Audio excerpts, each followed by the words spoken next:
Hi friends, మీలో ఎంతమందికి చింత చిగురు తెలుసో కామెంట్ చేయండి. మేమైతే చింత చిగురు కోసం అని వెళ్తున్నాం. చైర్ కూడా తీసుకొని వెళ్తున్నాం, ఎందుకంటే పైన ఉన్నది అందదు కదా, అందుకోసమే. చూడండి ఎంత బాగుందో చింత చిగురు. మేమైతే కోస్తున్నాం.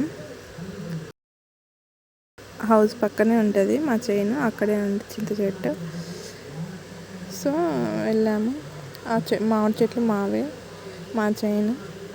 వెదర్ అయితే చాలా బాగుంది. మేము ఇంటి దగ్గర ఉన్నప్పుడు ఎండ కొట్టింది, కానీ మేము వచ్చాకైతే ఎండ లేదు, చాలా కూల్గా బాగుంది. మామిడి పండ్లు అయితే ఏం లేవు, అన్నీ తెంపేసి ఇంట్లో పెట్టాము, ఎందుకంటే కోతులు బాగా వస్తున్నాయి. సో ఇంట్లో పెట్టాము తెంపే అన్నీ. కోతుల కోసమని నెట్ కూడా పెట్టాము, చేపల నెట్ ఉంటుంది కదా అది, అయినా కూడా అవేమీ ఆగలేదు, అదేమి యూజ్ అవ్వలేదు మాకు. సో అన్నీ తెంపేసి ఇంట్లో పెట్టేసాం. ఏమైనా ఉన్నాయేమో అని చూస్తున్నాం ఊరికే అలా, కానీ ఏం లేవు ఏమి. ఈ చెట్టు మామిడి పండ్లు చాలా స్వీట్గా, జ్యూసీగా చాలా బాగుంటాయి.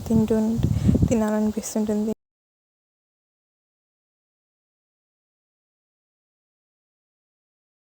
ఆ చెల్లి చూడండి ఎలా చెట్టు ఎక్కి కూర్చుందో కోతిలా.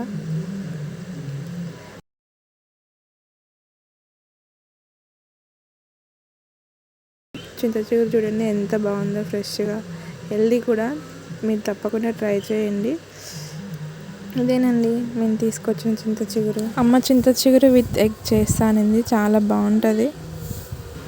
మా మామిడి చెట్టు మామిడి పండ్లు ఇవేనండి, చాలా స్వీట్గా ఉంటాయి. చూడండి ఎంత హెల్దీగా ఉన్నాయో చూడడానికి కూడా.